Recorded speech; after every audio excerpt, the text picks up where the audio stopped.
ฮ็ดสังอยู่ค่ะระบายสีค่ะอ๋อระบายสีระบายสีอย่างนั้นอ๋อมีสีอย่างพ้องค่ะ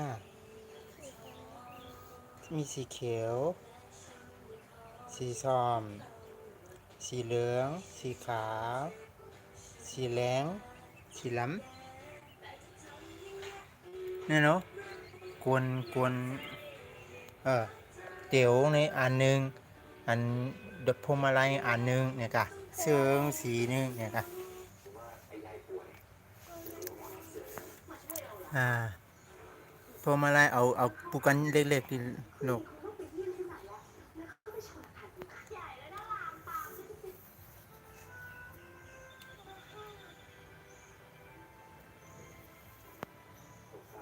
เฮ็ดเฮ็ดสีเสื้อเนาะ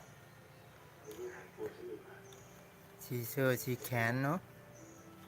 อันนั้นสีขาวแล้วนั่นลูกลูกเอาสีขาวอ่า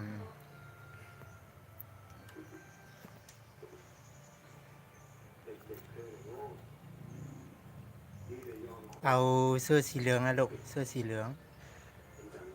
เอาเสื้อสีเหลืองฮะพวงมาลัยเป็นสีเหลืองแล้วสีแหลงลูกเออชิ้นสีแหลงชิ้นอันนี้จมูกขาวอ๋อหมดรู้ลูกโอ้เปิดเลอะเออชิ้นสีแหลงเฮ้ยโยไว้นไอ้จุ่มน้ำจากนั้นถ้าเปลี่ยนสีเนี่ยจะเป็นสีตัวนี้ลูกชื่ออะไรคะฮะไม่รู้แล้ว ไม่รู้จักชื่อตัวเองลูกชื่อสังค่ะพลอยค่ะพวยเหลาวค่ะอ๋อชื่อแม่ชื่อสังค่ะหืมชื่อแม่ชื่อสังค่ะหน้าตาเอาไปเป็นสีแดงหมดอ่ะก้าวงามละมันเหมือนงามละทำไปเลยลูกอันนี้พี่ดาวทำไปเรื่อยนี่น้อยแม่ไม่ได้ทำสวยๆดิถ้าจะทำอ่ะทำสวยๆทำสวยๆทำงามๆดิจะได้เป็นคนเก่งจะจะได้เป็นต้นแบบของคนอื่นเขาอะอย่างอีเนี่ยนั่นแหละมันเลอะเทอะดิอย่าไปเนี่ยอันพี่ดาวทำให้พี่ดาวทำมาตาเร็วอืมอันนี้ทำเยอะชื่อเลยอืมอันนี้พี่ดาวทำเยอะชื่อได้เร็วอืมอันนี้ไม่ได้สีดำมันแต่เป็นสีเขียวอืมพอเราอย่าไปเล่นอันนั้นอย่าไปนั่นอะไรเนี่ยที่โคนมันไม่ได้กัน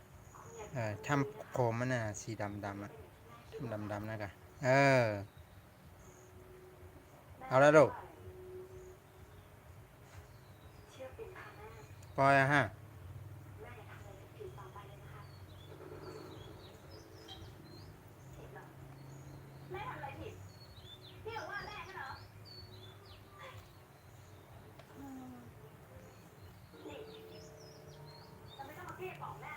นี่จะคำยังอีนี่ดอกมันโนดอกมันจะเอาสีดำอีโอ้เฮ้ยน้อยดอกมันสีดำอีดอกต้องเอาสีแดงดิป้าเปลี่ยนมาแต่เนี้ยคือเป็นสีส้มเอามาไปลบให้ไม่ต้องลบละไม่ต้องลบอะสีส้มเขาเอาเนี่ยอันนี้เลอะเทอะมาแล้วนี่สีส้มเขาเอานี่สีเหลืองน้อยสีเหลืองน้อยแล้วก็สีขาวใส่สีขาวไหมสีขาวเป็นสีอื่นหมดละเดี๋ยวมันจะหมวกหนากำแล้ว